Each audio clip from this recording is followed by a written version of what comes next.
La tarjeta de crédito plateada descansaba sobre la mesa del comedor donde siempre la dejaba después de hacer las compras del mercado. Era mi rutina de cada viernes. Llegar de la tienda, vaciar las bolsas, guardar los recibos y dejar la tarjeta ahí hasta el día siguiente. Samara, mi nuera, conocía perfectamente este hábito. Por eso cuando la vio brillando bajo la luz de la lámpara, sus ojos se iluminaron con esa codicia que yo conocía tan bien. La tomó sin preguntar, sin siquiera molestarse en verificar de quién era. En su mente, todo lo que había en esta casa le pertenecía por derecho matrimonial. Se fue directo al centro comercial con esa sonrisa satisfecha que aparecía cada vez que veía una oportunidad de gastar dinero ajeno. Yo la vi salir por la ventana, caminando con prisa hacia su auto, la tarjeta ya guardada en su bolso rosado. 3 horas después regresó como una reina victoriosa. Venía cargada de bolsas de las tiendas más caras del centro comercial. Ropa de diseñador, tratamientos faciales, manicure, pedicure, un corte de cabello que costaba más que mi pensión mensual completa. Las bolsas se amontonaban en la sala mientras ella me mostraba cada compra con el orgullo de alguien que acababa de conquistar el mundo. Mira, suegra, este vestido estaba en oferta, solo costó $300. ¿Y estos zapatos, no son divinos? Estaban rebajados a $250. Oh, y me hice un tratamiento facial completo, me dijeron que me quitaba 10 años de encima. Yo asentía en silencio, calculando mentalmente cuánto había gastado. Mi tarjeta de crédito tenía un límite modesto, suficiente para mis necesidades básicas y algunos gustos ocasionales. Pero Samara había gastado como si fuera millonaria.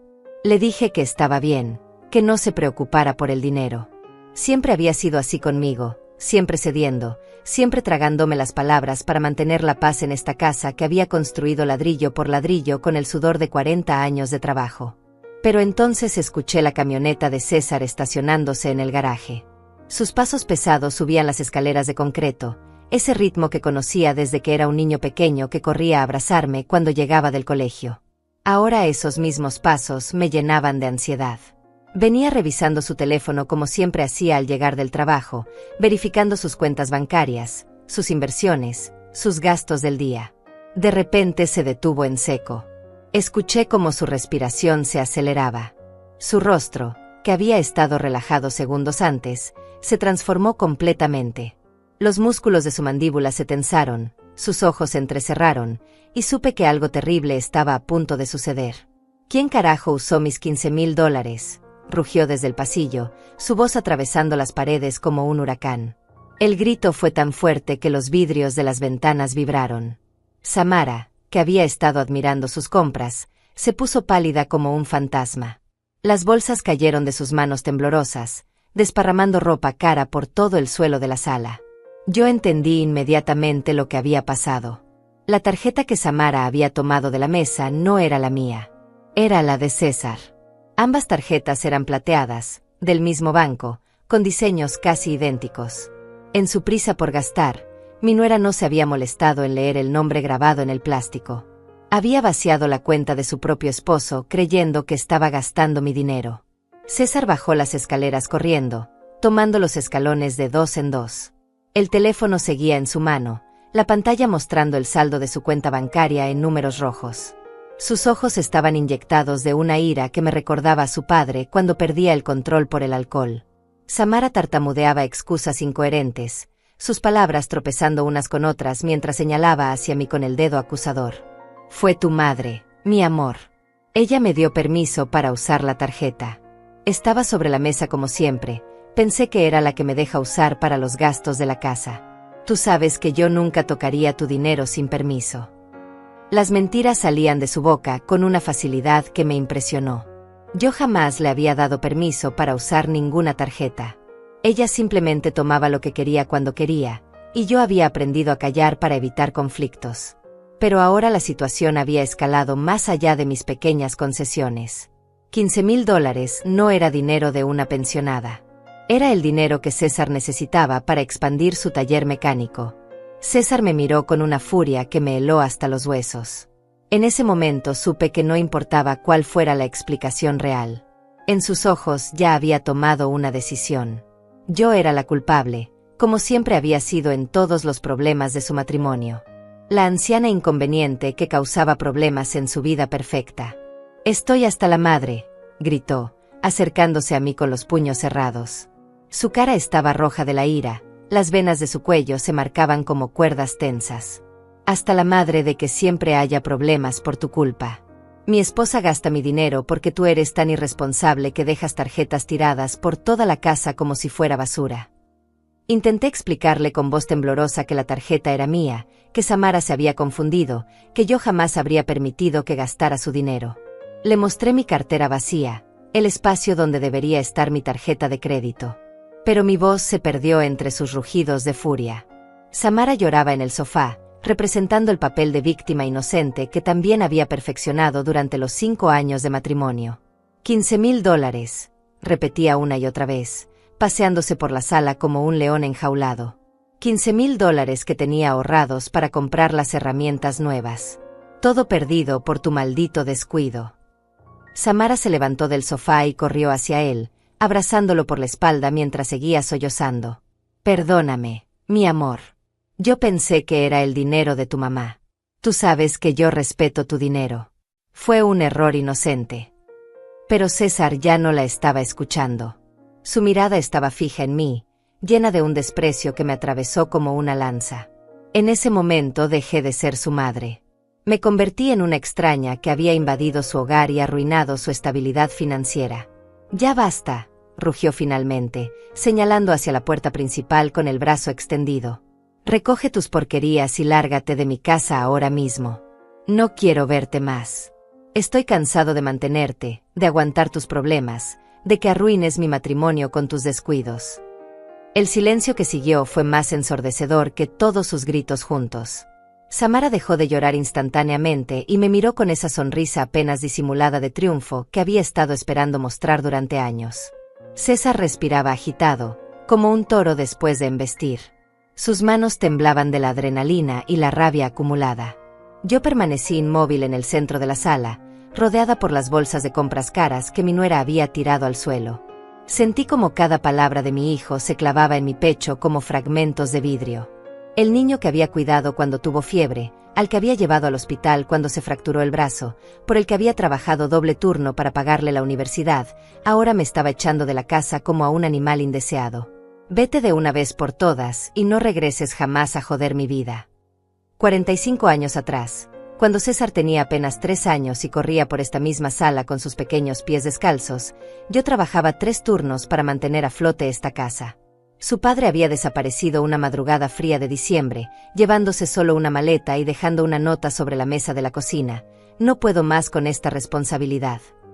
César lloraba preguntando por papá, y yo le inventaba cuentos sobre viajes largos y regresos prometidos que sabía que nunca llegarían. En esos días, levantarme a las 4 de la mañana para preparar tamales que vendería en la fábrica textil era mi primera victoria del día. Luego corría a casa para despertar a César, preparar su desayuno, llevarlo a casa de la señora Mercedes que me lo cuidaba por $5 diarios. A las 8 estaba limpiando oficinas en el centro de la ciudad, a las 2 de la tarde trabajaba en una lavandería, y por las noches cosía ropa para una boutique que me pagaba por pieza terminada. César creció viendo cómo mis manos se agrietaban por los químicos de limpieza, cómo mis ojos se cansaban bajo la luz amarillenta de la máquina de coser. Pero nunca le faltó nada. Tenía sus zapatos nuevos cada inicio de clases, su uniforme planchado todas las mañanas, su lunch preparado con amor aunque a veces yo no había desayunado. Los fines de semana, cuando otras madres descansaban, yo horneaba galletas para vender en la escuela y generar dinero extra para sus útiles escolares. Recuerdo vívidamente la tarde en que César llegó a casa llorando porque los otros niños se burlaban de él por no tener padre.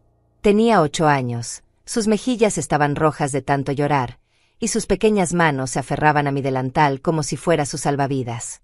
Le dije que él tenía algo mejor que un papá, tenía una mamá que lo amaba más que a su propia vida. Esa noche, mientras él dormía, yo lloré en silencio preguntándome si sería suficiente el amor de una madre para llenar ese vacío. Pero César floreció a pesar de todo. Era inteligente, responsable, cariñoso. Me ayudaba a doblar la ropa después de hacer sus tareas.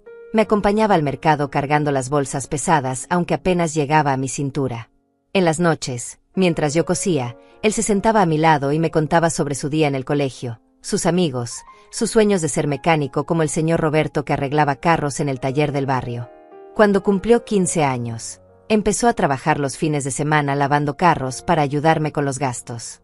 Yo le decía que se concentrara en estudiar, que yo podía con todo, pero él insistía.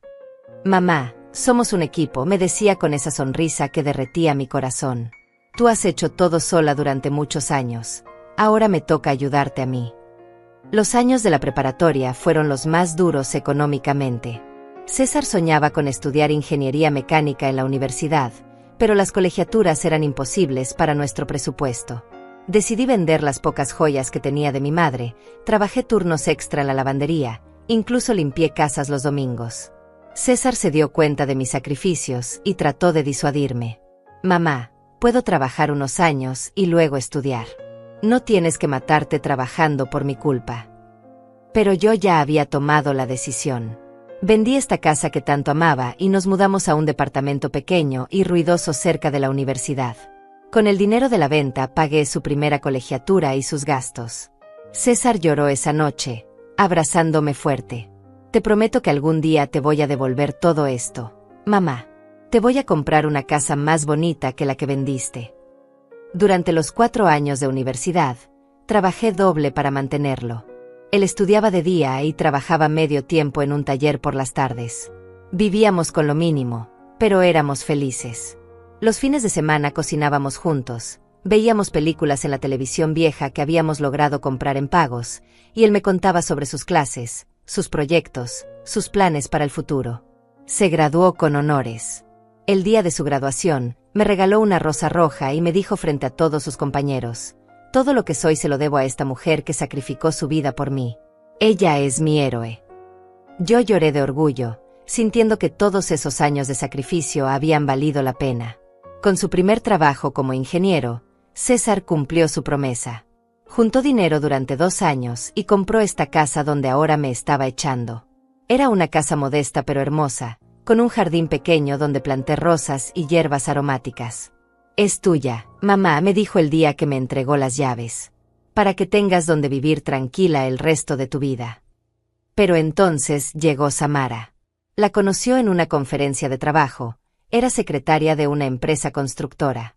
Era bella, joven, sabía exactamente qué decir para conquistarlo. Al principio parecía dulce y respetuosa conmigo. Me traía flores, me ayudaba en la cocina, me pedía consejos sobre cómo cocinar los platillos favoritos de César. Los primeros meses de noviazgo fueron armoniosos. Samara me llamaba suegrita querida y me incluía en todas sus conversaciones con César. Incluso sugirió que cuando se casaran, yo podría seguir viviendo en la casa porque la familia debe permanecer unida. César estaba radiante de felicidad, y yo me alegraba de verlo enamorado. Pero después de la boda, todo cambió gradualmente. Samara ya no me ayudaba en la cocina, decía que estaba muy cansada después del trabajo. Dejó de traerme flores y comenzó a hacer comentarios sutiles sobre lo anticuadas que eran mis costumbres. Cuando yo cocinaba, ella pedía comida a domicilio porque necesitaba algo más sabroso. Cuando limpiaba la casa, ella contrataba a una empleada porque ya no tenía tiempo para estas cosas. César no notaba estos cambios, o fingía no notarlos. Estaba completamente hechizado por su esposa. Cuando yo intentaba comentarle alguna situación incómoda con Samara, él me decía que estaba malinterpretando las cosas, que su esposa me quería mucho pero tenía una forma diferente de demostrar cariño. Poco a poco, Samara fue tomando control de todo. Redecoró la casa sin consultarme, cambió los muebles que yo había escogido con tanto amor, pintó las paredes de colores que detestaba. Cuando protesté suavemente, César me dijo que era natural que una esposa quisiera hacer su nido a su manera. Mamá, tienes que entender que ahora Samara también vive aquí. Es justo que ella se sienta cómoda en su propia casa. Su propia casa. Esas palabras me dolieron más de lo que pude expresar. La casa que él me había regalado como agradecimiento por mis sacrificios, ahora era la casa de ella. Yo me había convertido en la invitada incómoda que vivía de la caridad de los nuevos dueños. Samara comenzó a tratarme como a una empleada doméstica. Me pedía que limpiara su recámara, que lavara su ropa, que preparara sus comidas favoritas. Cuando yo me negaba educadamente, ella se lo contaba a César llorando, diciéndole que yo la rechazaba y la hacía sentir mal en su propia casa. Mamá, ¿por qué no puedes ser más amable con Samara? Ella solo trata de llevarse bien contigo. El primer robo que descubrí fue pequeño, casi insignificante. Habían desaparecido $20 de mi cartera. Al principio pensé que me había equivocado al contar, que tal vez había gastado ese dinero en el mercado y se me había olvidado. Pero cuando volvió a suceder la semana siguiente, y luego la otra, supe que alguien estaba tomando dinero de mis pertenencias. Samara siempre estaba cerca cuando yo abría mi cartera. Me observaba con esos ojos grandes e inocentes mientras yo sacaba billetes para pagar la compra o para darle dinero a la empleada doméstica. Sus miradas se detenían en mi billetera como si estuviera calculando cuánto dinero había adentro. Pero cuando le mencioné el tema a César de manera casual, él se rió y me dijo que estaba volviéndome paranoica con la edad. Mamá, nadie te está robando. Samara tiene su propio dinero, no necesita el tuyo. Probablemente gastas más de lo que recuerdas. Un mes después encontré a Samara en mi recámara, revisando los cajones de mi cómoda. Cuando me vio llegar, cerró el cajón rápidamente y me sonrió con esa expresión angelical que también sabía poner. ¡Ay, suegrita! Estaba buscando hilo para coser un botón de la camisa de César. No tienes hilo blanco. Mi costurero estaba en la sala, lo había estado siempre. Samara lo sabía perfectamente porque me había visto coser ahí cientos de veces. Pero asentí en silencio y le di el hilo que pedía. Esa noche revisé mis cajones y descubrí que faltaba el reloj de oro que mi madre me había heredado, un anillo con una pequeña esmeralda y $200 en efectivo que guardaba para emergencias. Cuando confronté a César al día siguiente, su reacción me dejó helada. No mostró sorpresa ni indignación. En lugar de preguntar quién podría haber tomado mis cosas, inmediatamente comenzó a cuestionar si realmente las había perdido. ¿Estás segura de que tenías ese dinero, mamá? Últimamente andas muy olvidadiza. ¿Y el reloj? ¿Cuándo fue la última vez que lo viste? A lo mejor lo guardaste en otro lugar. La forma en que evitaba mi mirada me confirmó mis sospechas. César sabía exactamente qué estaba pasando. Tal vez incluso había participado en la decisión de tomar mis cosas. Me di cuenta de que mi hijo y su esposa me veían como una anciana senil cuyas pertenencias podían redistribuirse según sus necesidades. Decidí guardar silencio y observar. Durante las siguientes semanas, comencé a anotar en un cuaderno pequeño todo lo que tenía: dinero, joyas, documentos importantes. Marcaba discretamente algunos billetes con un punto de tinta casi invisible.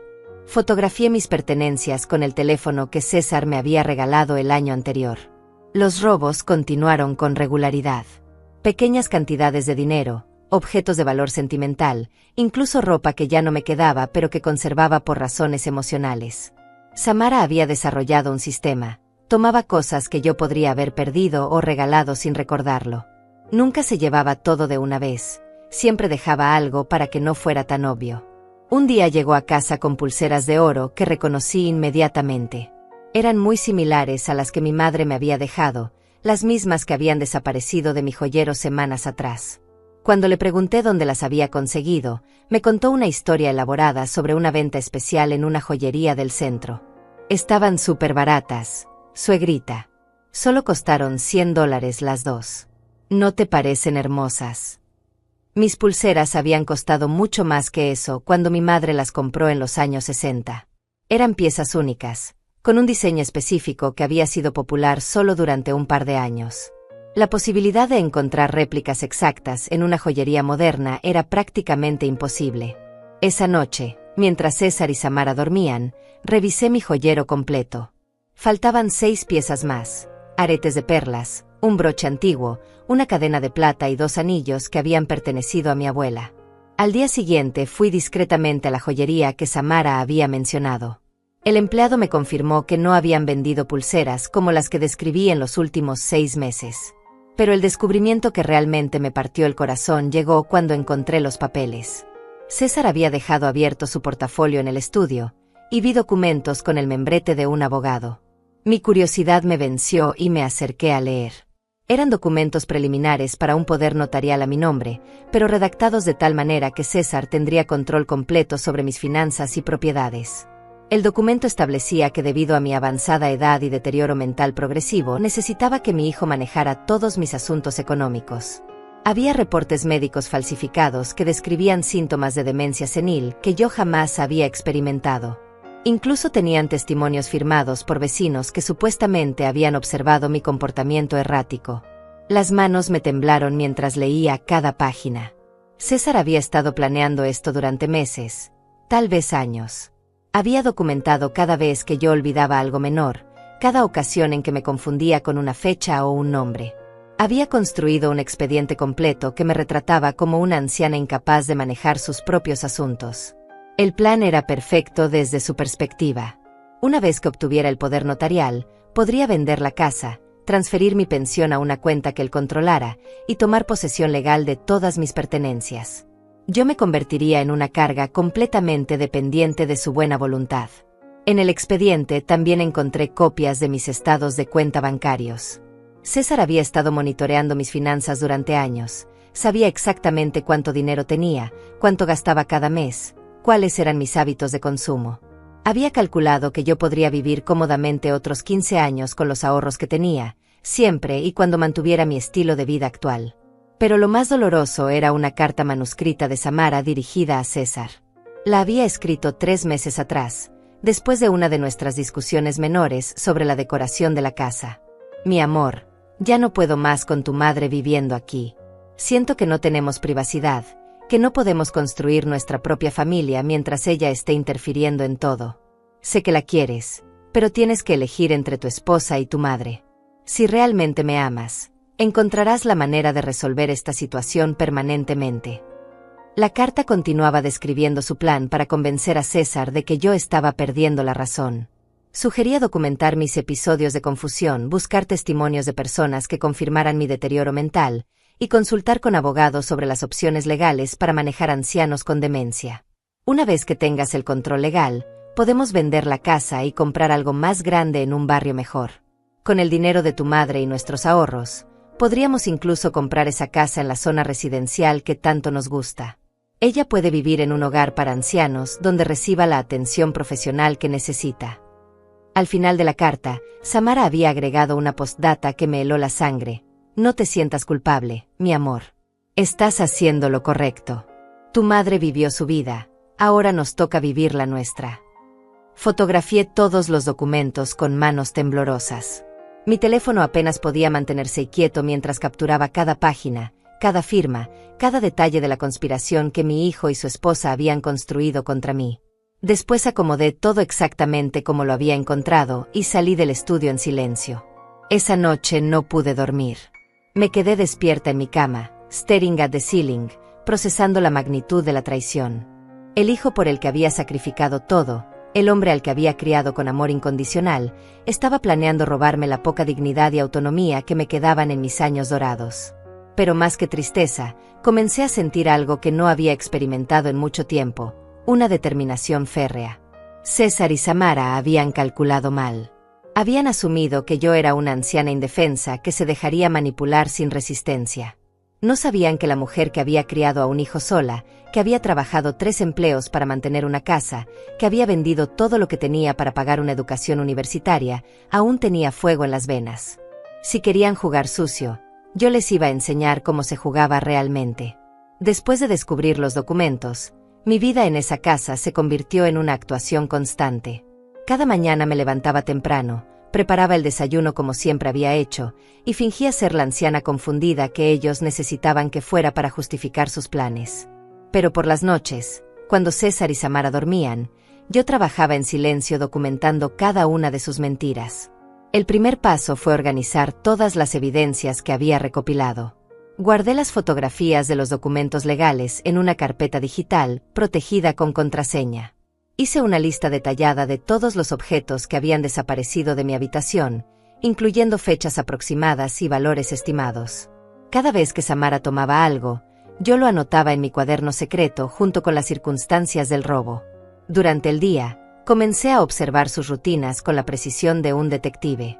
Samara se levantaba a las 9, desayunaba viendo programas de televisión, y luego se dedicaba a revisar mi habitación cuando pensaba que yo estaba ocupada en el jardín o en la cocina.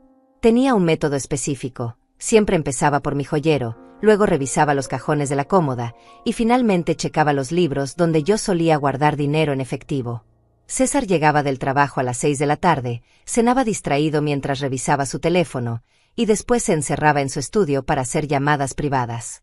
Fueron durante estas llamadas que descubrí la siguiente fase de su plan.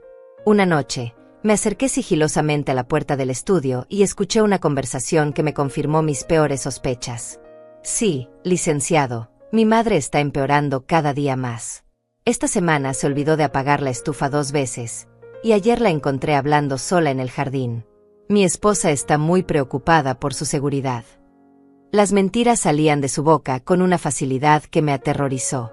Yo jamás había dejado la estufa encendida, y la única vez que había hablado sola en el jardín fue cuando estaba regañando a los gatos del vecino por comerse mis plantas.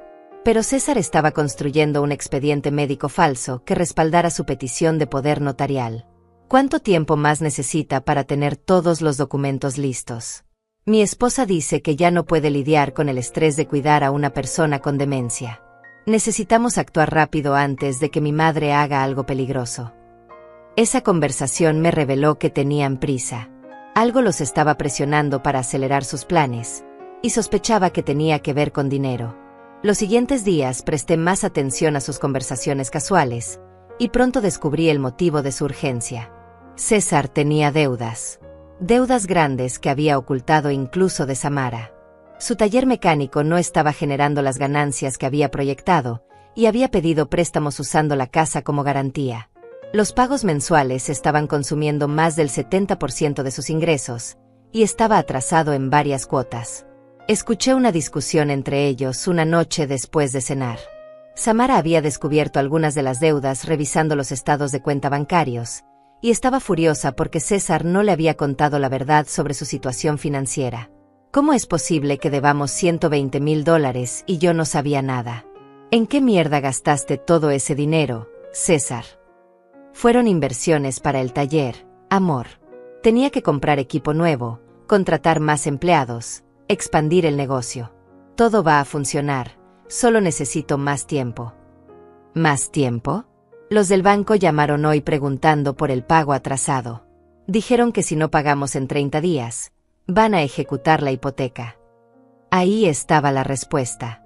César necesitaba mi dinero no solo por codicia, sino por desesperación.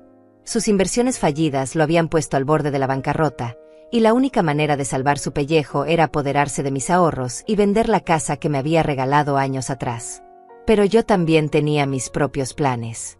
Al día siguiente, salí temprano de la casa con la excusa de ir al mercado. En realidad, fui directo al banco donde tenía mi cuenta principal.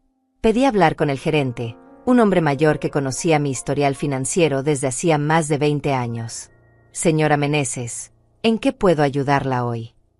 Necesito información sobre cómo proteger mi dinero. Creo que alguien está tratando de estafiarme. Le expliqué la situación sin mencionar que el estafador era mi propio hijo. El gerente me escuchó con atención y me explicó varias opciones para proteger mis assets. La más efectiva era crear un fideicomiso que me permitiera mantener control total sobre mis finanzas mientras estuviera mentalmente competente, pero que protegería mi dinero de cualquier intento de manipulación legal. También podemos agregar alertas especiales a su cuenta. Si alguien trata de hacer cambios importantes o transferencias grandes, el banco la contactará inmediatamente para confirmar que usted autorizó la transacción. Implementamos todas las medidas de seguridad disponibles. Cambié todas mis contraseñas, agregué preguntas de seguridad que solo yo podía responder, y establecí que cualquier modificación a mi cuenta requería mi presencia física en el banco con 2 formas de identificación. Mi siguiente parada fue un bufete de abogados que me había recomendado el gerente del banco. La abogada era una mujer de mediana edad con experiencia en casos de abuso financiero contra ancianos.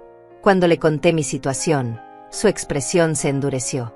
Señora Meneses, lo que me está describiendo es un patrón clásico de abuso financiero familiar. Es más común de lo que la gente piensa, especialmente cuando hay herencias o propiedades involucradas. Le mostré las fotografías de los documentos que había encontrado en el estudio de César. La abogada las revisó cuidadosamente, tomando notas mientras examinaba cada página. Estos documentos son muy problemáticos. Los reportes médicos están claramente falsificados, y el poder notarial está redactado de una manera que le daría a su hijo control absoluto sobre toda su vida financiera. Si usted firmara esto, perdería toda autonomía legal. ¿Qué puedo hacer para protegerme? Vamos a preparar una contraestrategia. Primero, necesitamos una evaluación médica independiente que demuestre que usted está mentalmente competente. Segundo, vamos a crear documentos legales que establezcan claramente sus deseos respecto a sus finanzas y propiedades. Tercero, si es necesario, podemos presentar cargos criminales por fraude y robo. Durante las siguientes 2 semanas, seguí la rutina normal en casa mientras secretamente construía mi defensa legal. Me sometí a exámenes médicos exhaustivos que confirmaron que no tenía ningún signo de demencia o deterioro cognitivo. Los resultados mostraron que tenía la capacidad mental de una persona 20 años menor. También comencé a documentar cada interacción con César y Samara. Grabé conversaciones donde ellos discutían sobre mi supuesta pérdida de memoria. Fotografié los objetos que desaparecían de mi habitación y luego aparecían en poder de Samara. Incluso instalé una pequeña cámara escondida en mi dormitorio para capturar evidencia directa de los robos. La cámara funcionó mejor de lo esperado. En 3 días capturé a Samara entrando a mi habitación 5 veces diferentes. La vi revisar mis cajones, tomar dinero de mi cartera y llevarse un collar de perlas que había pertenecido a mi bisabuela. Todo quedó grabado en video de alta definición con fecha y hora precisas. Pero lo más revelador fue una conversación entre César y Samara que la cámara captó una noche cuando pensaron que yo estaba dormida. Entraron a mi habitación para buscar documentos bancarios específicos que necesitaban para completar su expediente legal. «¿Ya encontraste los estados de cuenta del año pasado?», susurró Samara mientras revolvía mis papeles. «Sí, aquí están. Con esto podemos demostrar que está gastando dinero de manera irracional. Mira, gastó $200 en medicinas en un solo mes». «Perfecto. Y con los testimonios de los vecinos que ya conseguiste, el juez va a creer que realmente necesita supervisión legal. El abogado dice que una vez que tengamos el poder notarial, podemos vender la casa inmediatamente. Con ese dinero puedo pagar todas las deudas y todavía nos sobra para comprar algo mejor. ¿Y qué hacemos con tu madre después? Ya encontré un hogar para ancianos que acepta pacientes con demencia. Cuesta $1000 al mes, pero con la pensión de mi madre se puede pagar. Ella va a estar bien cuidada, y nosotros finalmente vamos a poder vivir en paz». Escuchar esas palabras fue como recibir una puñalada en el corazón. No solo estaban planeando robarme, sino que también habían decidido encerrarme en un asilo basándose en mentiras. En sus mentes, yo ya estaba muerta. Solo era un obstáculo que debía ser removido para que ellos pudieran disfrutar de mi dinero. Esa noche tomé la decisión final. Ya no se trataba solo de protegerme a mí misma. Se trataba de enseñarles una lección que jamás olvidarían sobre las consecuencias de traicionar a la familia. La mañana después de escuchar su plan completo, salí de casa con mi bolso más grande y una determinación que no había sentido en años. César se había ido temprano al taller, y Samara estaba en el salón de belleza gastando más dinero que no era suyo. Tenía toda la mañana para ejecutar la primera fase de mi contraataque. Mi primera parada fue el registro civil, donde solicité copias certificadas de todos mis documentos importantes: acta de nacimiento, acta de matrimonio, certificado de defunción de mi esposo, escrituras de propiedades que había tenido antes de vender para pagar la universidad de César. Necesitaba un archivo completo que demostrara mi capacidad legal y mi historial financiero responsable. La empleada del registro era una mujer joven que me atendió con paciencia cuando le expliqué que necesitaba los documentos para protegerme de una posible estafa. No le di detalles específicos, pero ella entendió la urgencia en mi voz. «Señora, estos trámites normalmente toman una semana, pero veo que usted tiene una situación especial. Puedo hacer que estén listos esta tarde si paga la tarifa de procesamiento urgente». Pagué los $100 extra sin dudarlo. Cada hora contaba ahora que sabía cuán avanzados estaban los planes de César. Mientras esperaba los documentos, caminé 2 cuadras hasta el registro público de la propiedad. Ahí solicité el historial completo de la casa donde vivía, incluyendo todas las transacciones, hipotecas y gravámenes que pudiera tener. El empleado del registro revisó los archivos en su computadora y frunció el ceño. «Señora Meneses, hay algo extraño aquí. La casa está registrada a su nombre, pero hay una hipoteca reciente por $120,000 que se procesó hace 6 meses. Usted autorizó esta hipoteca. Mi sangre se heló. César había hipotecado mi casa sin mi conocimiento. Había usado documentos falsificados o había forjado mi firma para obtener el préstamo. Esto no era solo un plan futuro. Ya había comenzado a robar mi patrimonio. ¿Puede darme una copia de todos los documentos relacionados con esa hipoteca? Por supuesto. También le recomiendo que presente una denuncia por fraude inmediatamente. Si alguien falsificó su firma, esto es un delito federal. Pagué las copias y salí del registro público con una nueva comprensión de la magnitud de la traición. César no solo estaba planeando robarme en el futuro, ya me había robado $120,000 usando mi casa como garantía. Ahora entendía por qué tenía tanta prisa por conseguir el poder notarial. Necesitaba legalizar retroactivamente lo que ya había hecho ilegalmente. Mi siguiente parada fue el banco donde César había conseguido la hipoteca fraudulenta. Pedí hablar con el gerente y le mostré mi identificación junto con las escrituras originales de la casa. Señor, necesito revisar todos los documentos relacionados con la hipoteca que se procesó sobre mi propiedad hace 6 meses. Creo que mi firma fue falsificada. El gerente revisó el archivo digital y me mostró los documentos en su pantalla. Efectivamente, había una firma que supuestamente era mía, pero que claramente había sido falsificada. Mi firma real tenía características específicas que César nunca había podido imitar correctamente. Señora Meneses, esta es una situación muy seria. Si la firma fue falsificada, este banco fue víctima de fraude al igual que usted. Vamos a iniciar una investigación inmediata y vamos a reportar esto a las autoridades. ¿Qué pasa con el dinero que ya se prestó? Una vez que se demuestre el fraude, su hijo será responsable de devolver todo el dinero, más intereses y penalidades. Si no puede pagar, enfrentará cargos criminales que pueden resultar en varios años de prisión. Salí del banco con copias de todos los documentos fraudulentos y una cita para la siguiente semana con los investigadores de fraude. César había cometido un error fatal al involucrar a una institución financiera en su esquema. Los bancos no perdonan el fraude, especialmente cuando involucra sumas tan grandes. Mi cuarta parada del día fue la notaría donde César había preparado los documentos del poder notarial. Presenté mi identificación y pedí revisar cualquier documento que estuviera en proceso a mi nombre. La notaria era una mujer mayor con décadas de experiencia. Cuando le expliqué mis sospechas, me llevó a su oficina privada y revisó sus archivos. Señora Meneses, efectivamente hay documentos preliminares para un poder notarial a su nombre. Su hijo vino la semana pasada con reportes médicos que indican que usted sufre de demencia progresiva. Esos reportes son falsos. Tengo aquí evaluaciones médicas recientes que demuestran que estoy completamente competente mentalmente. Le mostré los resultados de mis exámenes neurológicos y psicológicos. La notaria los revisó cuidadosamente, comparándolos con los reportes que César había presentado. Estos documentos se contradicen completamente. Los reportes que su hijo trajo describen a una persona con deterioro cognitivo severo, pero sus evaluaciones actuales muestran capacidad mental normal para su edad. ¿Qué puedo hacer para protegerme? Vamos a cancelar inmediatamente cualquier procedimiento relacionado con el poder notarial. También voy a reportar a su hijo por presentar documentos médicos fraudulentos.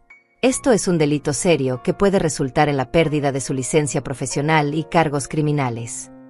La notaria me ayudó a redactar documentos nuevos que establecían claramente que yo estaba mentalmente competente y que cualquier poder notarial futuro requería mi presencia personal con 3 testigos independientes. También creamos un documento que revocaba cualquier autorización previa que pudiera haber dado a César para manejar mis asuntos. Al final del día, había visitado 7 instituciones diferentes y había construido un muro legal impenetrable alrededor de mis assets. Cada banco, cada oficina gubernamental, cada profesional legal tenía ahora documentación que demostraba mi competencia mental y alertas sobre los intentos de fraude de César. Pero mi investigación también había revelado información que no esperaba. César no solo me había traicionado a mí, había estado mintiendo a todo el mundo. Sus empleados en el taller no habían recibido salarios completos en 3 meses. Debía dinero a proveedores, a compañías de seguros, incluso a la asociación de mecánicos que le había dado su certificación profesional. El negocio que él había presentado como exitoso era en realidad un desastre financiero. César había estado viviendo de préstamos y créditos durante más de un año, manteniendo una fachada de prosperidad mientras se hundía cada día más en las deudas.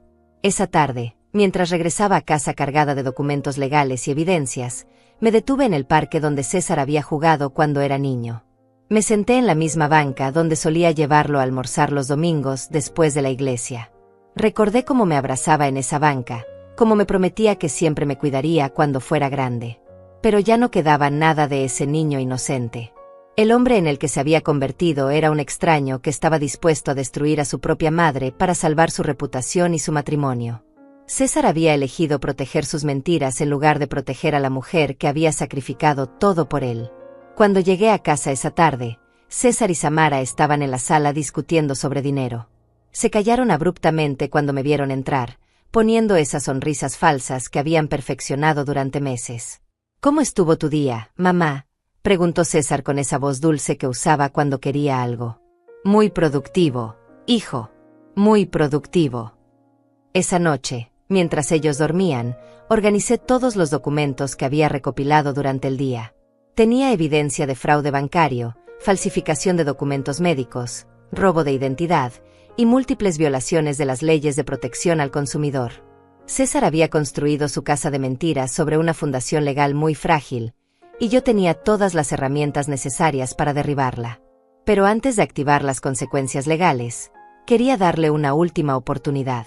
Quería ver si quedaba algo del hijo que había criado, si había alguna posibilidad de que confesara sus errores y pidiera perdón. Al día siguiente le escribí una carta simple que dejé sobre su escritorio en el estudio. «César, sé lo que has estado haciendo. Sé sobre la hipoteca fraudulenta, sobre los documentos médicos falsos, sobre los planes para quitarme mi autonomía. Te doy 48 horas para venir a hablar conmigo como el hombre que crié. Después de eso, las consecuencias estarán fuera de mis manos». No firmé la carta. No hacía falta. César sabría exactamente quién la había escrito y qué significaba. César encontró mi carta esa misma noche. Lo supe porque escuché cuando se levantó a las 2 de la madrugada para ir al estudio. Permaneció ahí durante más de una hora, probablemente revisando todos los documentos que había dejado expuestos, dándose cuenta de que yo había descubierto cada detalle de su traición. Cuando finalmente regresó a su habitación, lo escuché discutir en susurros con Samara hasta el amanecer. Pero a la mañana siguiente, César actuó como si nada hubiera pasado. Se levantó a su hora habitual, desayunó leyendo el periódico, me dio un beso en la mejilla como siempre hacía, y se fue al taller silbando como si fuera un día cualquiera. Su capacidad para fingir normalidad me impresionó tanto como me dolió. Había tenido una oportunidad perfecta para confrontar la situación, para admitir sus errores, para tratar de salvar algo de nuestra relación. En lugar de eso, eligió el silencio y la negación. Durante los siguientes 2 días, observé cómo César y Samara intensificaron sus esfuerzos para aparentar una vida perfecta. Publicaron fotos en redes sociales mostrando su amor incondicional y su familia unida. César subió una imagen de los 3 cenando juntos con el texto: «Nada más importante que la familia. Agradecido por tener a las 2 mujeres más importantes de mi vida bajo el mismo techo». La hipocresía me revolvió el estómago. Mientras escribía esas palabras melosas para sus seguidores, César estaba acelerando sus planes para deshacerse de mí. Escuché más llamadas telefónicas nocturnas con el abogado, discutiendo estrategias para manejar la resistencia de una paciente con demencia que se niega a aceptar ayuda. Samara también aumentó su actividad en redes sociales, posando con ropa nueva que había comprado con dinero robado. Subió fotos de sus tratamientos de belleza, de comidas caras en restaurantes exclusivos, de joyas que reconocí como piezas que habían desaparecido de mi habitación. En sus publicaciones se describía como una mujer emprendedora que trabajaba duro por sus sueños. Una de sus publicaciones me llamó especialmente la atención.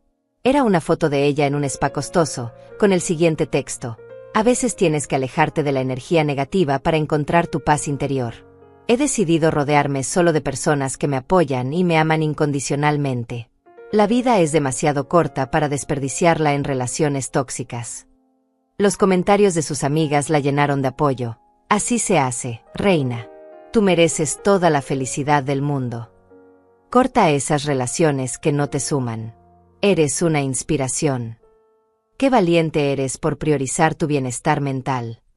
Samara había construido una narrativa donde yo era la villana de su historia.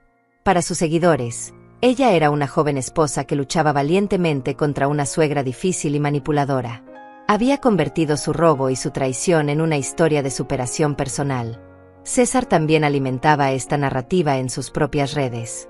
Publicó una foto conmigo en el jardín con el texto: cuidar a un familiar mayor con demencia es uno de los desafíos más difíciles que he enfrentado. Pero el amor familiar nos da la fuerza para seguir adelante, incluso cuando las cosas se ponen difíciles. Sus amigos y colegas respondieron con mensajes de admiración: eres un hijo ejemplar, César. Qué afortunada es tu madre de tener un hijo tan dedicado. No todos tienen la paciencia y el amor que tú demuestras. La ironía era tan amarga que casi podía saborearla. César estaba recibiendo elogios públicos por ser un hijo devoto mientras planeaba secretamente robarme y encerrarme en un asilo. Había convertido su traición en una campaña de relaciones públicas que reforzaba su imagen como un hombre de familia responsable. Pero lo que más me dolió fue descubrir que había estado usando mi condición para justificar gastos extravagantes. En una conversación que escuché accidentalmente, César le explicaba a un amigo por qué había comprado un auto nuevo a pesar de sus problemas financieros. Hermano, tengo que mantener las apariencias.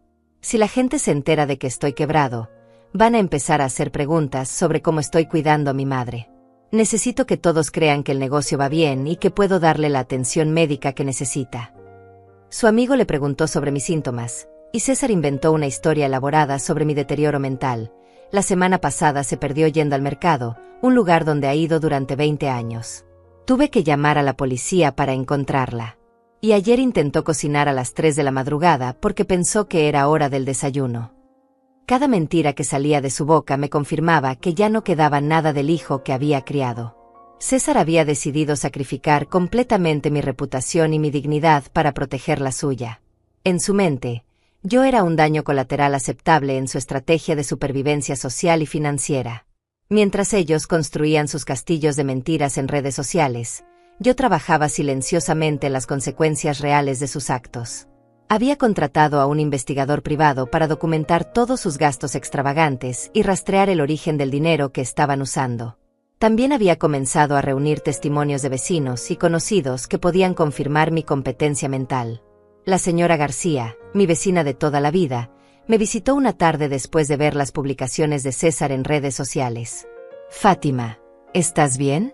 César publicó que tienes problemas de memoria, pero yo te veo todos los días en el jardín y pareces la misma de siempre. Le expliqué la situación sin entrar en detalles legales. La señora García se indignó tanto que inmediatamente se ofreció a escribir una carta testimonial confirmando mi lucidez mental y describiendo el comportamiento normal que había observado en mí durante años. Ese muchacho siempre me pareció raro después de que se casó. Su esposa tiene cara de no romper un plato, pero yo la he visto revisando tu correspondencia cuando tú no estás. Una vez la caché tomando paquetes de tu buzón.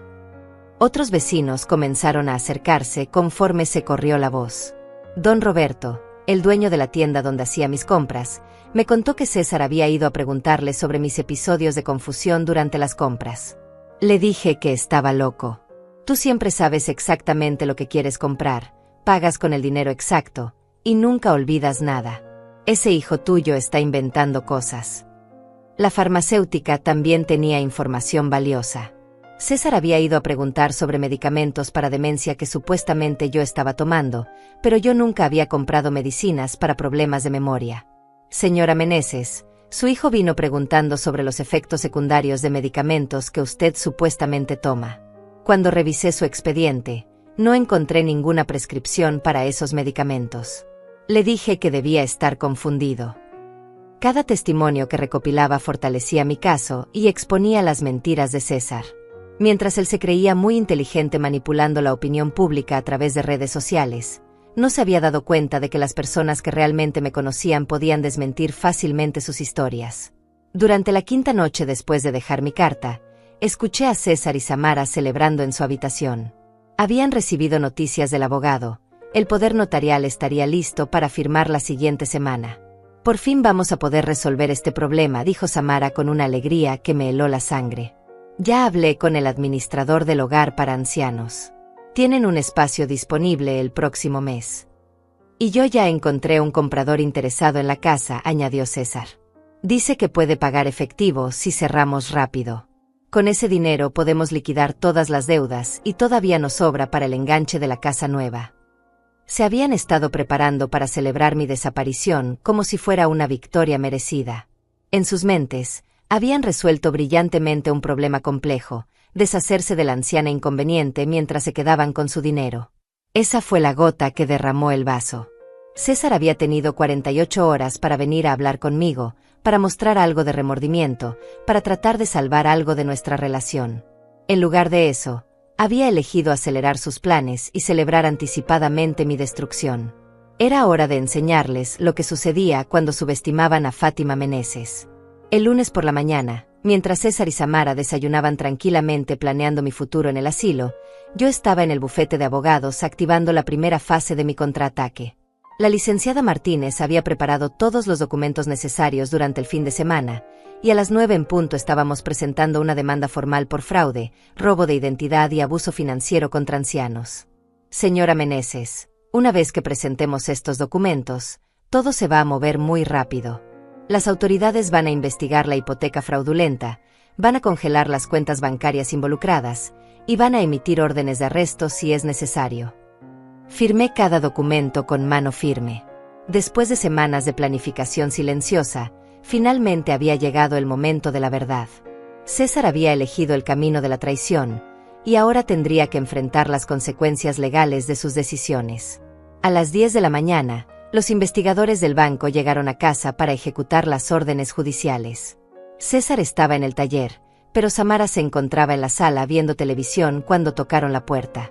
Su cara se transformó del aburrimiento a la confusión y luego al terror absoluto cuando vio las credenciales oficiales. ¿Samara Macías de Meneses? Somos investigadores del Banco Central. Tenemos una orden judicial para inspeccionar esta propiedad en relación con una investigación de fraude hipotecario. Samara tartamudeó excusas incoherentes mientras los investigadores ingresaban a la casa.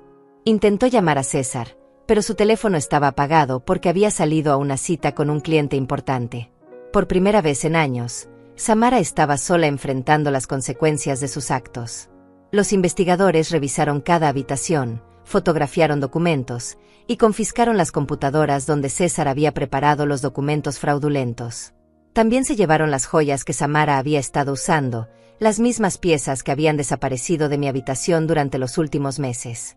Señora, estas joyas coinciden con la descripción de objetos reportados como robados.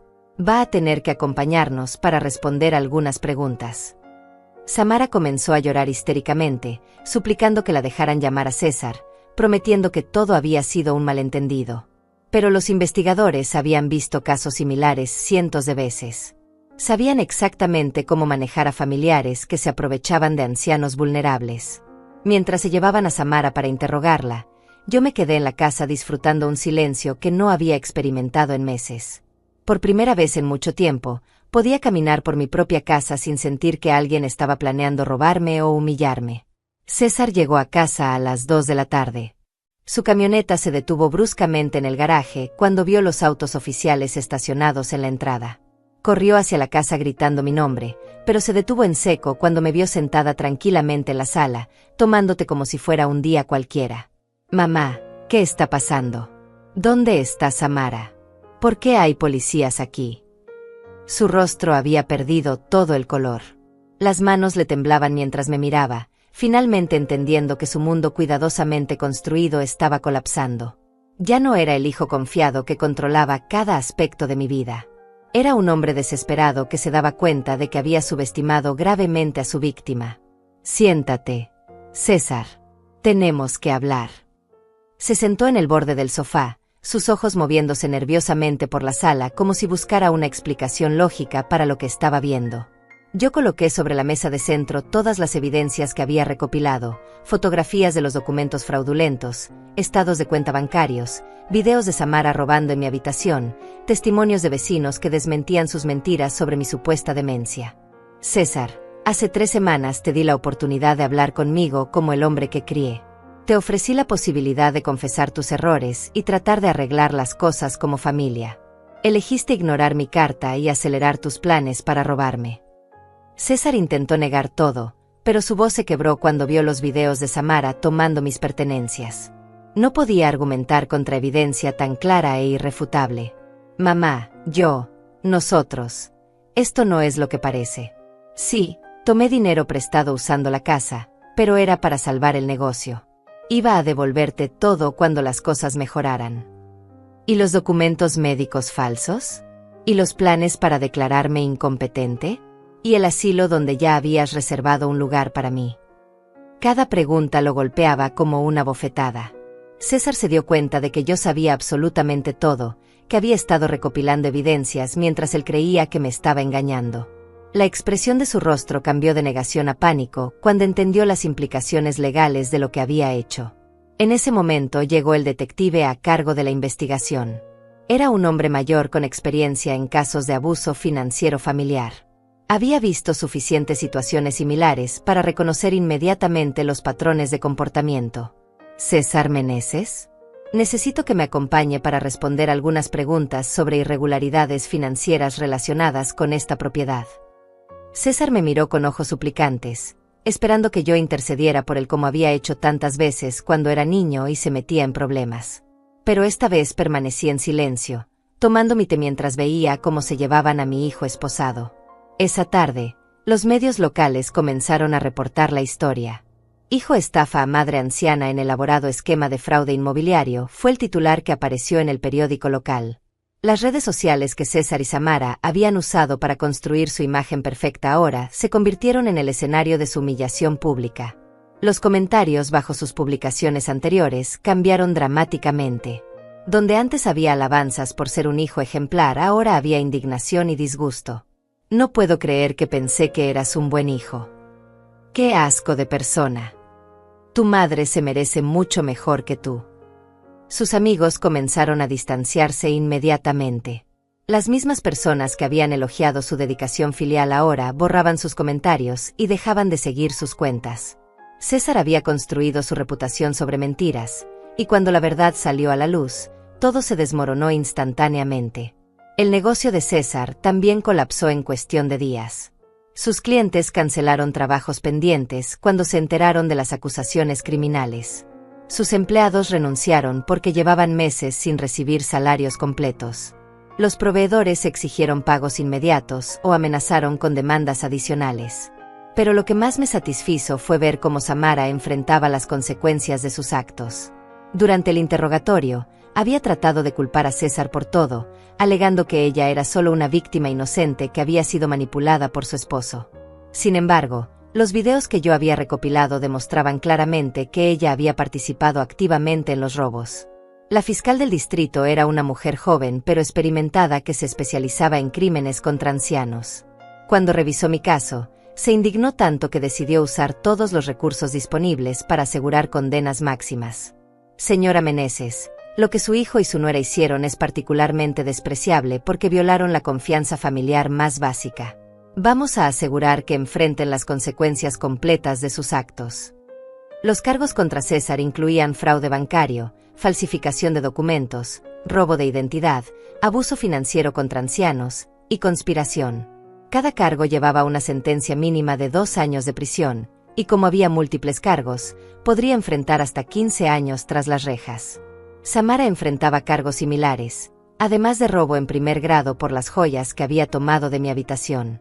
Su estrategia de victimizarse no funcionó cuando la fiscal presentó evidencia de sus gastos extravagantes y sus publicaciones en redes sociales, celebrando su nueva vida libre de toxicidad. Esa noche, después de que se llevaran a César y Samara, me senté en mi jardín a regar las plantas que había cuidado durante años. La casa estaba silenciosa, pero por primera vez en mucho tiempo, era un silencio pacífico en lugar de amenazante. Había ganado la primera batalla, pero sabía que esto era solo el comienzo. César y Samara intentarían minimizar sus crímenes, buscarían abogados que los ayudaran a evitar las consecuencias, tratarían de manipular el sistema legal como habían tratado de manipularme a mí. Pero yo ya no era la anciana vulnerable que ellos habían creído que podían controlar.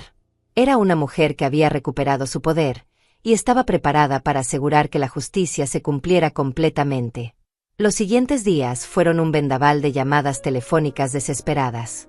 César logró conseguir un abogado defensor público después de que 3 bufetes privados rechazaran su caso al enterarse de los detalles.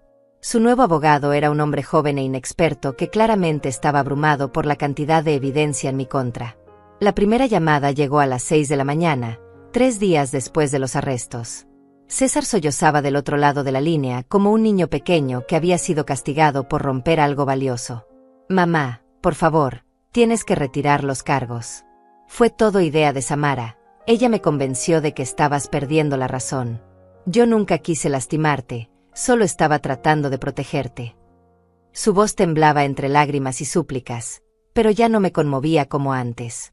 Durante décadas había caído en la trampa de sus manipulaciones emocionales, pero ahora podía ver claramente el patrón. César solo mostraba arrepentimiento cuando enfrentaba consecuencias, nunca cuando causaba el daño inicial. César, tuviste meses para protegerme.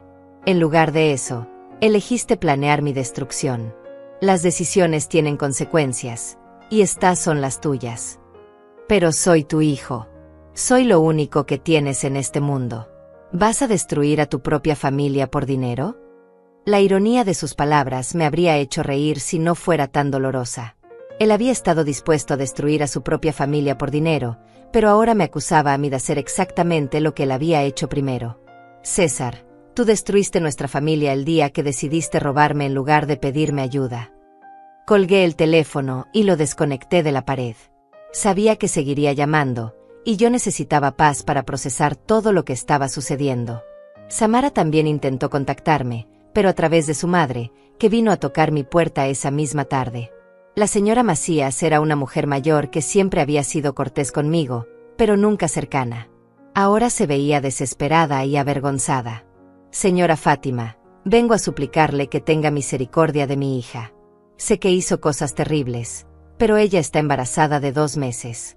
Si va a la cárcel, va a perder al bebé. Esta información me golpeó como un rayo. Samara estaba embarazada y no me había dicho nada.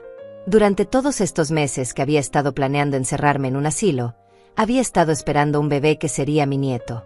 César sabe sobre el embarazo. Sí, lo saben desde hace un mes. Por eso tenían tanta prisa por resolver su situación financiera. Querían tener dinero suficiente para preparar el cuarto del bebé y pagar los gastos médicos. Ahora entendía la urgencia adicional en sus planes. No solo estaban robándome para salvar el negocio de César, sino también para financiar los gastos de su nuevo bebé. En sus mentes, yo era un obstáculo que impedía que ellos construyeran su familia perfecta. Señora Macías, su hija sabía sobre el embarazo cuando decidió robar mis joyas y participar en el fraude. Nadie la obligó a tomar esas decisiones. La madre de Samara comenzó a llorar, pero yo ya había endurecido mi corazón contra estas manipulaciones emocionales. Durante años había cedido ante lágrimas y súplicas, siempre pensando que estaba siendo compasiva. Ahora entendía que la verdadera compasión a veces requiere permitir que las personas enfrenten las consecuencias de sus actos. Los siguientes días trajeron un desfile de intermediarios, primos lejanos, amigos de la familia, excompañeros de trabajo de César, todos viniendo a pedirme que tuviera corazón y retirara los cargos. Cada visitante tenía una nueva excusa o una nueva perspectiva sobre por qué yo debería perdonar y olvidar. Fátima, César cometió errores, pero sigue siendo tu hijo. La familia debe perdonarse siempre. Piensa en el bebé que viene en camino. ¿Quieres que tu nieto crezca sin padre? Ya recuperaste tu dinero. ¿No es suficiente? ¿Para qué quieres arruinar más vidas? Cada argumento me confirmaba que nadie entendía realmente lo que había pasado. Para ellos, esto era simplemente una disputa familiar que había escalado demasiado. No comprendían que César había planeado meticulosamente robar mi identidad, mi autonomía y mi dignidad. No veían que me había condenado a vivir como una prisionera en mi propia mente para justificar su robo. La presión social era intensa. Algunos vecinos que antes me saludaban amablemente ahora me miraban con frialdad, como si yo fuera la villana por traicionar a mi familia. En el mercado, escuchaba susurros a mis espaldas. Esa es la señora que metió a su propio hijo a la cárcel. ¡Qué mujer tan despiadada! destruir a su familia por dinero. Pero también había personas que me apoyaban. La señora García organizó una reunión con otras vecinas mayores que habían pasado por situaciones similares. Me contaron historias de hijos y nietos que habían abusado financieramente de ellas, y cómo habían luchado para recuperar su dignidad. Fátima, hiciste lo correcto. Si no pones límites ahora, nunca van a parar. Los manipuladores siempre prometen cambiar, pero solo cambian cuando enfrentan consecuencias reales. Mientras tanto, la situación legal de César empeoraba cada día. La investigación había revelado que el fraude era mucho más extenso de lo que inicialmente se pensaba. No solo había falsificado documentos para la hipoteca, sino que también había estado usando mi información personal para abrir cuentas de crédito, solicitar préstamos, e incluso para registrar su negocio como una empresa propiedad de una mujer mayor para acceder a subsidios gubernamentales. El monto total del fraude superaba los $200,000. César había construido todo su estilo de vida sobre el robo sistemático de mi identidad durante más de 2 años. Cada vacación que había tomado con Samara, cada compra extravagante, cada inversión en su negocio, todo había sido financiado con dinero robado de mi futuro. La fiscal me explicó que este nivel de fraude sistemático requería sentencias ejemplares para disuadir a otros de cometer crímenes similares. Señora Meneses, su caso se ha convertido en una prioridad porque demuestra un patrón de abuso que afecta a miles de ancianos cada año. César y Samara van a ser ejemplos de lo que sucede cuando la gente piensa que puede aprovecharse de familiares vulnerables. Samara intentó negociar un acuerdo declarándose culpable a cambio de una sentencia reducida. Su abogado argumentó que ella había sido manipulada por César, que estaba embarazada, y que era una delincuente primeriza que merecía una segunda oportunidad. Pero la fiscal tenía evidencia video de Samara planeando activamente los robos, celebrando sus compras con dinero robado, y burlándose de mi supuesta demencia en conversaciones con sus amigas. Los videos mostraban claramente que ella no era una víctima, sino una participante entusiasta en el esquema de fraude. César también trató de minimizar su responsabilidad culpando a presiones externas, las deudas del negocio, la presión de Samara por tener una vida mejor, incluso llegó a sugerir que había sido influenciado por problemas de adicción al juego que nunca había mencionado antes. Su abogado presentó una moción argumentando que César sufría de estrés financiero extremo que había afectado su juicio. Solicitaron que se considerara su historial como un buen hijo que había cuidado de mí durante años antes de cometer estos errores temporales de criterio. Pero los registros médicos que yo había proporcionado demostraban que toda la narrativa sobre mi cuidado era falsa. César nunca había pagado por tratamientos médicos míos, nunca había estado presente en citas médicas, y nunca había contribuido financieramente a mi bienestar. Al contrario, había estado robándome sistemáticamente mientras fingía ser el hijo devoto. Un mes después de los arrestos, César perdió completamente la compostura durante una audiencia judicial. Cuando el juez rechazó su solicitud de libertad bajo fianza, César se levantó gritando que yo era una anciana vengativa que había destruido a su familia por rencor.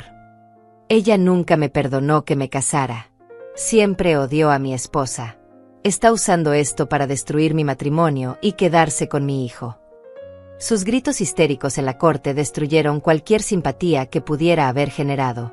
El juez ordenó que fuera removido de la sala y advirtió que cualquier otro arrebate resultaría en cargos adicionales por desacato. Esa noche, sola en mi casa que finalmente era mía otra vez, me senté a escribir en el diario que había comenzado durante esta terrible experiencia. Necesitaba documentar no solo los hechos, sino también los sentimientos que había experimentado durante este proceso. Hoy vi al hijo que crié desaparecer completamente. En su lugar había un extraño que me gritaba con odio en sus ojos. César ha elegido culparme por las consecuencias de sus propias decisiones. Ya no queda nada del niño que una vez amé más que a mi propia vida.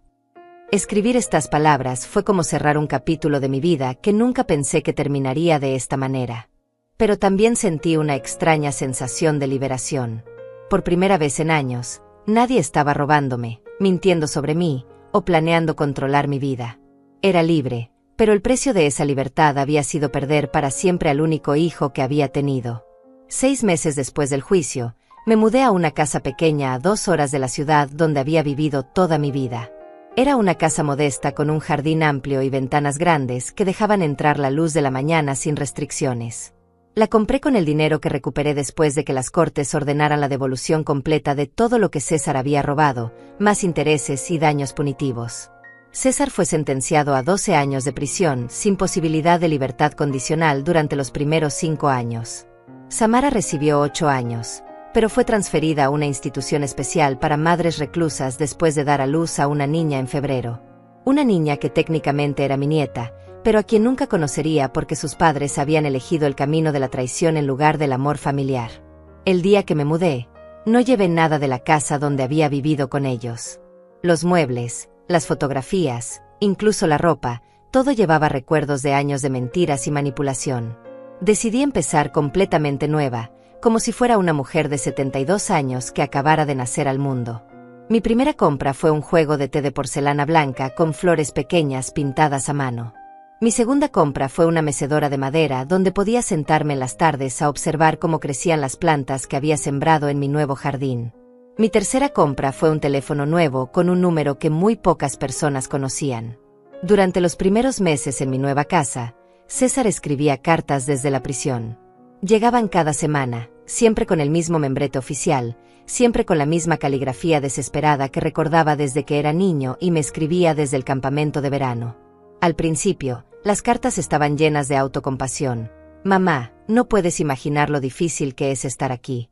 Los otros prisioneros no respetan a nadie que haya hecho algo contra un familiar. Todos los días vivo con miedo. La comida es horrible y mi celda es tan pequeña que apenas puedo moverme. Solo pienso en salir de aquí y reparar todo el daño que causé. Leía cada carta completamente, pero nunca respondía. César necesitaba entender que las palabras sin acciones no tenían valor para mí. Durante años había escuchado sus promesas de cambio, sus explicaciones sobre por qué las cosas habían salido mal, sus planes para ser mejor. Pero cada promesa había sido seguida por traiciones más elaboradas. Después de 3 meses sin respuestas, el tono de sus cartas cambió a súplicas directas. Mamá, sé que cometí errores terribles, pero sigo siendo tu hijo. Soy la única familia que tienes en el mundo. ¿Realmente vas a dejar que muera en esta cárcel sin perdón? Mi hija te necesita, mamá. Samara me dice que la niña se parece a ti, que tiene tus mismos ojos. ¿No quieres conocer a tu nieta? ¿No te importa que crezca pensando que su abuela la abandonó? Estas cartas eran las más difíciles de leer porque atacaban directamente mi instinto maternal. César sabía exactamente qué botones presionar para hacerme sentir culpable. Pero yo había aprendido a reconocer la diferencia entre amor genuino y manipulación emocional. Un año después de mudarme, decidí escribir una sola carta de respuesta. No porque César la mereciera, sino porque yo necesitaba cerrar ese capítulo de mi vida con mis propias palabras. César, he recibido todas tus cartas y las he leído completamente. Durante este año de silencio, he tenido tiempo de reflexionar sobre todo lo que pasó entre nosotros. He llegado a la conclusión de que el hijo que crié murió hace muchos años, probablemente cuando decidiste que robarme era más fácil que pedirme ayuda. El hombre que está escribiendo estas cartas es un extraño que comparte el nombre de mi hijo, pero no su corazón. Mi hijo nunca habría planeado encerrarme en un asilo para robar mi casa. Mi hijo nunca habría falsificado documentos médicos para declararme incompetente. Mi hijo nunca me habría gritado que me largara de la casa que yo construí.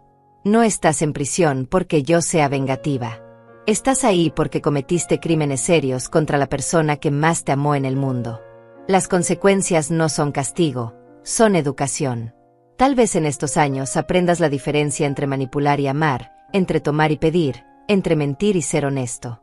Respecto a tu hija, ella tiene una madre y tendrá que crear su propia familia sin la sombra de lo que tú destruiste. Yo ya crié a mi hijo, y no voy a repetir errores criando a la hija de alguien que me traicionó. Esta será la última comunicación entre nosotros. No respondas a esta carta porque no recibirás respuesta.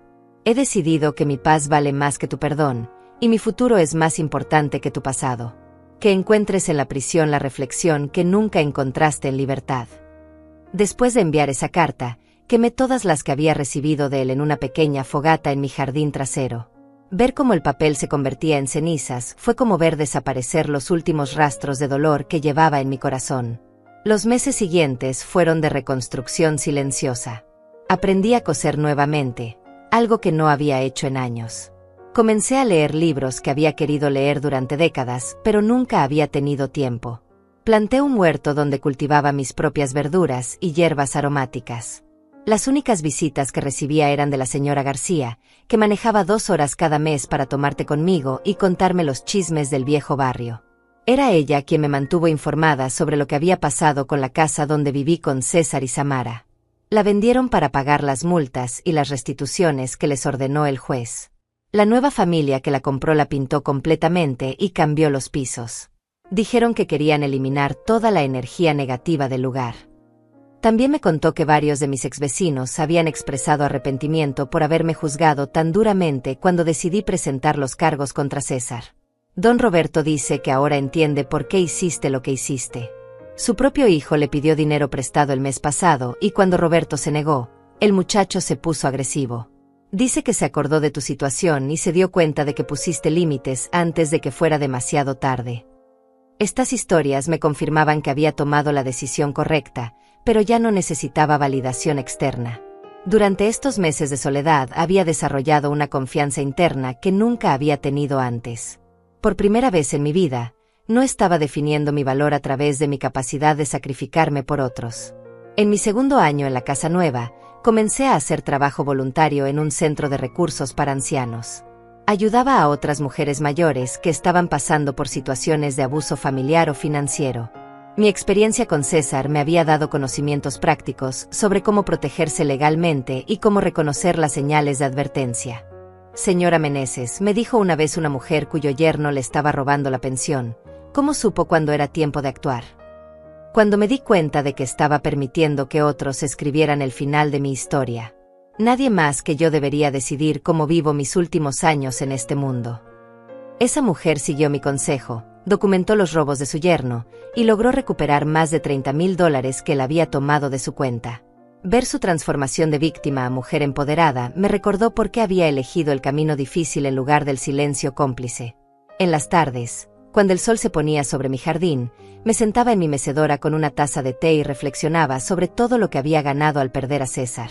Había ganado paz, dignidad, autonomía, y la satisfacción de saber que había defendido no solo mi patrimonio, sino también mi derecho a ser tratada con respeto. A veces pensaba en la nieta que nunca conocería, pero ya no sentía dolor por esa pérdida. César había elegido privarme de esa relación cuando decidió robarme en lugar de incluirme en su vida genuinamente. Las decisiones tienen consecuencias, y esa era una de las suyas. La última entrada en mi diario, escrita exactamente 2 años después de descubrir el primer robo de dinero de mi cartera, fue esta. Hoy cumplí 74 años. Celebré sola, pero no lonely. Celebré libre, digna y en paz. Aprendí que es mejor estar sola con integridad que acompañada por personas que te traicionan. César me enseñó la lección más dolorosa pero también la más valiosa de mi vida, que el amor verdadero a veces requiere dejar ir a las personas que amas cuando se niegan a amarte de vuelta. No gané venganza. Gané justicia. Y eso, al final, valía más que cualquier perdón falso o reconciliación vacía. Cerré el diario, lo guardé en el cajón de mi escritorio, y salí al jardín a regar mis plantas. Mañana sería un nuevo día, el primero de muchos días que viviría completamente para mí misma, sin miedo, sin mentiras, sin traiciones. Por primera vez en 74 años, era completamente libre.